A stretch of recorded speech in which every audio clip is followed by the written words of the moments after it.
Hello guys, welcome back to my channel. তোমরা সবাই কেমন আছো? আশা করি খুব ভালো আছো, আর আমিও খুব ভালো আছি। আসলে আজকে আমি এসেছি আমার ভাস্তাকে স্কুল থেকে নিতে। বাড়িতে কেউ ছিল না আজকে, তো আমাকেই নিতে আসতে হয়েছে।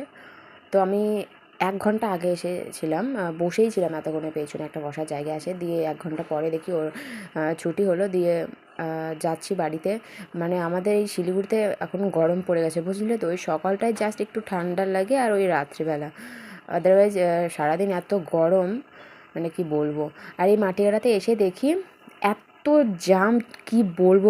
মাটিগাড়াতে এই সময়টাতে যেই কিছুদিন ধরে আমি দেখতে পাচ্ছি, প্রচণ্ড জাম হয়। দেখো চারিদিকে শুধু গাড়ি গাড়ি, টোটো ফোটো এইসব। তো আমরা বোর হচ্ছিলাম জন্য আমি আর আমার ভাস্তা একটু বুমেরাং করছিলাম। তো ফাইনালি আমরা মাটিগাড়া থেকে গোলমোড়ে চলে এসেছি, আর বাড়ির সামনে চলে এসেছি প্রায়। তো তোমাদের সঙ্গে দেখা হচ্ছে নেক্সট ভিডিওতে। ততক্ষণের জন্য তোমরা ভালো থেকো, সুস্থ থেকো, আর আমার পাশে থেকো। Bye bye.